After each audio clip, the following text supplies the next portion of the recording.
ကိုစကိုကဝယ်လာတဲ့ဒီအမေယူအမေကျော်တွေကိုဘယ်လိုချက်စားမလဲဆိုစဉ်းစားနေရတယ်ကျွန်မချက်စားမယ့် style လေးကိုကျွန်မချက်ပြပါမယ်ဒါအမေကျော်လေးပါဒါရေစီးတန့်စင်သွားပြီပေါ့နော်ဟိုစားရဲ့ဒီချက်သားမုံလေးတွေစလုံးရဲ့ထည့်နေပါမယ်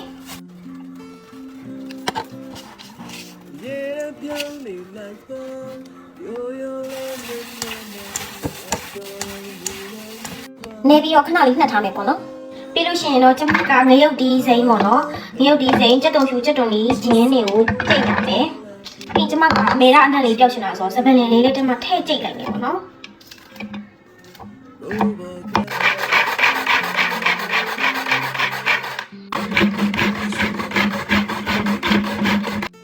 ပြီးရင်အမေရလေးကိုကြိတ်ထားတဲ့ဒီဟာလေးတွေထည့်ရောနေလိုက်နေပေါ့နော်ရလာလေးလေးပင်ပင်လေးဖြစ်ဖို့ကျမကဒီညင်ငပိပစုံငပိလေးကိုလေးထည့်လိုက်ပါတယ်ပြီးအစီလေးကိုလည်းထည့်လိုက်ပါမယ်ပြီးရောနေလိုက်ပြီပေါ့နော်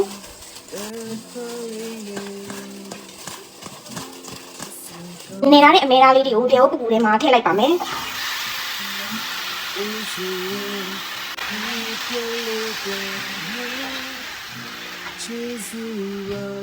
ပြီးရင်နှက်ဆက်အောင်မှွေပေးရပါမယ်အမေသားထဲမှာပါတဲ့ဒီပထမတရေခန်းသွားတဲ့အထိပေါ့နော်မှွေပေးလိုက်ပါမယ်အရေလေးခန်းစီလေးပြန်လာပြီဆိုလို့ရှိရင်တော့အရေလေးထည့်ပြီးတော့အဖုံးလေးအုပ်လိုက်ပါမယ်ဒီဘက်အမေသားဆိုတော့လေမြန်မာပြည်ကအမေသားလူမျိုးအကြာကြီးချက်စရာမလိုပေါ့နော်အလူးမြန်ပါလေရှင်အရှင်အရသာလေးနဲ့စားချင်တာဆိုတော့လေဒီမှာမကြီးကြီးလေးထည့်မှာထည့်လိုက်တယ်ပေါ့နော်အရေတောက်လေးနဲ့စားချင်ရင်တော့ဒီလိုအရေလေးထားပြီးတော့လေချက်လို့ရတယ်လို့ကျမကတော့နည်းနည်းလေးအရေခန်းအောင်တက်ချက်လိုက်ပါမယ်ကျမကတော့အရေကိုဒီလိုအနေထားလေးနဲ့ချက်လိုက်တယ်ပေါ့နော်နန်းနန်းမင်း crazy ဆိုတော့နန်းနန်းမင်းလေးပါညှက်ထည့်လိုက်ပါသေးတယ်မွေးပြီးတော့လေရှင်ငံဆက်လေးလိုဖြစ်သွားတယ်ပေါ့နော်ကဲနောက်ဆုံးတော့အဟင်းလေးတစ်ခွက်ရသွားပြီပေါ့နော်ရှင်ငံဆက်လေးလိုဖြစ်သွားတယ်ပေါ့နော်အဲ့ဒါကိုမှတိုးစရာငပိနဲ့စားပါမယ်စားတဲ့ဗီဒီယိုကတော့နောက်တစ်ပုတ်မှာကြည့်ပေးပါရှင်ကျေးဇူးတင်ပါတယ်ရှင်